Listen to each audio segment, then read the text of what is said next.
Benjamin Rush that y'all may want to check out. I did a little lecture about Benjamin Rush. We gave a little piece on him about the first Negro diseases. Okay, it was found by Benjamin Rush, fam. One of them was called niggertude. Y'all go check that out about Benjamin Rush. This is how we got the insane institutions, fam. Okay, and they was first before the medical associations. We'll talk about that hold up in a second.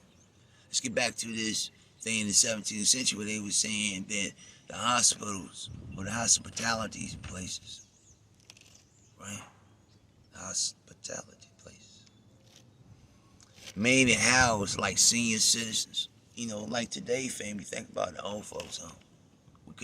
I can't take care of grandma, auntie, granddad, uncle. I can't, I got things to do. The village ain't there no more, right? Pulling together no more, right? Sometimes it was like, 5, 10 of us in the house, enough of us to take care of somebody, However, put them in a sense. If I look at this history, remember history is important. It's like saying Kofi. Gotta know where we came from to even know where we're gonna go with this thing, fam. Getting all radical and hysterical and emotional and getting our cortisol levels all up, getting our adrenal glands all pumped and weakening ourselves, our kidneys and carrying on. All because we really just don't know.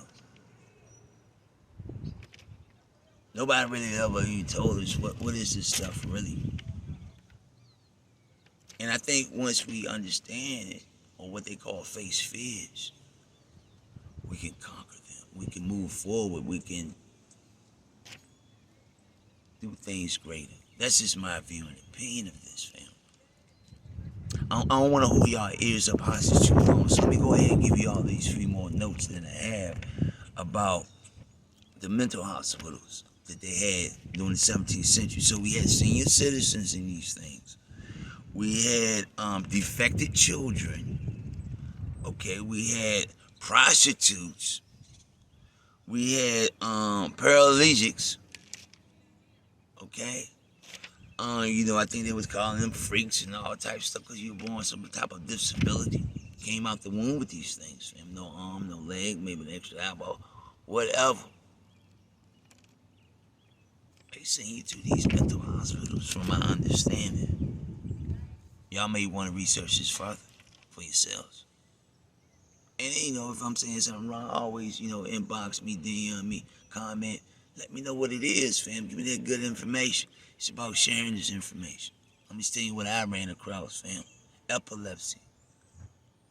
If you had that, you end up in these places, fam. And check this out. Pregnant young girls. Think about that, fam. They can put the pregnant young girls in mental hospitals when they probably was like raped. Some type of pedophile don't got a hold of them. And she got to suffer. That's cold, fam. That's just cold. So before the AMA, I was telling y'all that in 1844, you had the American Institute for the Insane. This is in 1844. The American Institute for the Insane. They did a lot of experiments on a lot of people, fam. Especially us Negroes. Y'all can look these things up. In 1662, sugar consumption went from 0 to 16 million pounds per year. Okay? We're dealing with Great Britain and everything. Then we starting to deal with the enslavement of us on the West Indies, with the different islands, harvesting sugar cane around these times, fam. And so they went from 0 to 16 million pounds per year. And I think back then, it was like, maybe 50, 60 pounds of sugar per person in the 1600s compared to the 1300s, when it first was introduced.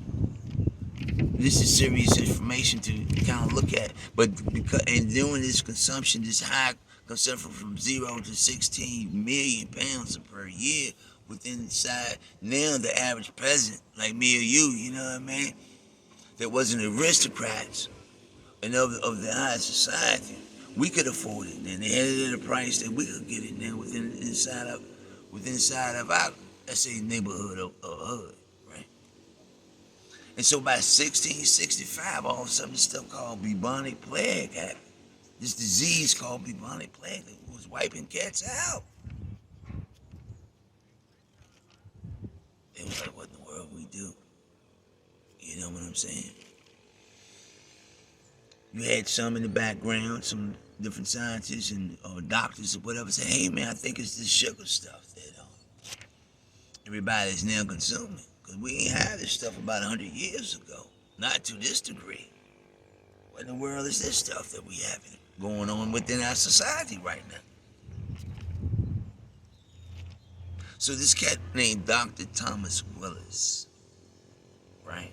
He said he was on the first he was the founder of the Royal Society.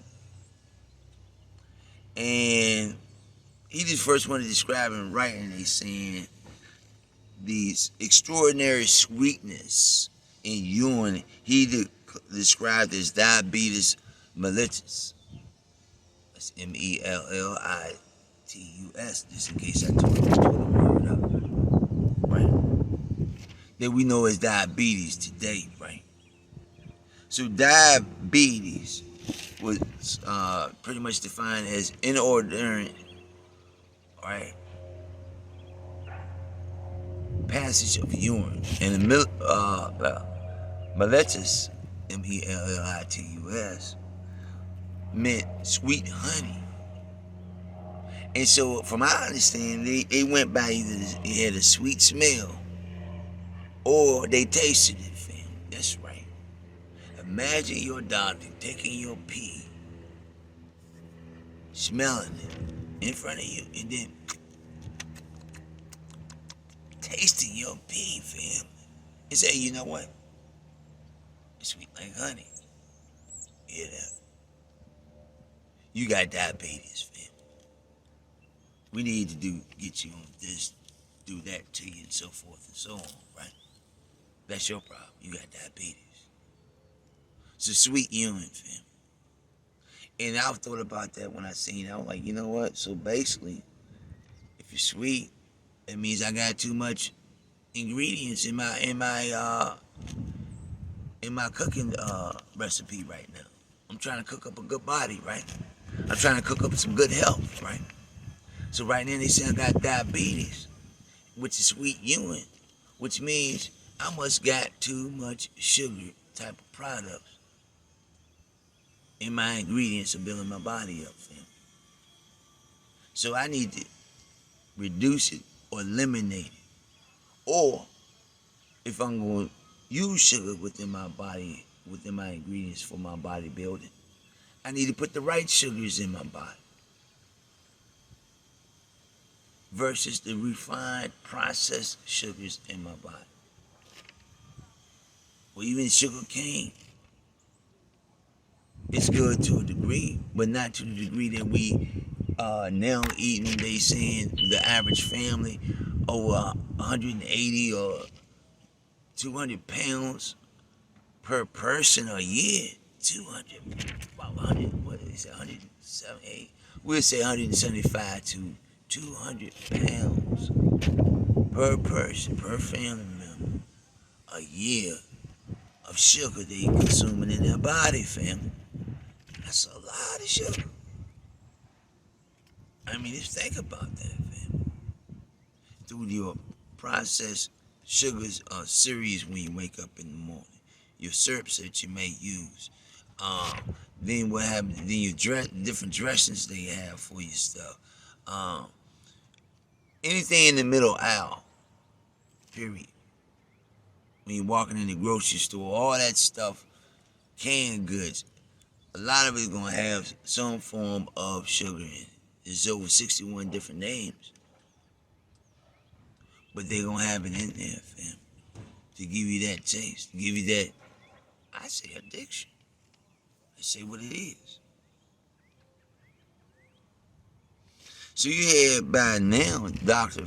Frederick Banton, around 1923, he discovers now insulin.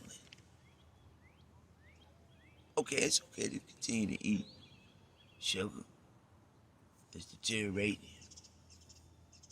internally, right? We got some stuff now that will fix the problem. Well, you know, treating insulin. That'll treat until your pancreas give out. Until, you know, another organ gives out. And then another one. Because it needs the pancreas, got certain enzymes in it to help do the functions of the rest of the body and put the burden there on something else. They got to figure out how to break this stuff down. Most likely the liver. Then that's going out. Or your gut. Getting colon cancers and all this other stuff. That's going out. So, we never got to the root problem, which possibly could be the sugar overconsumption, they say.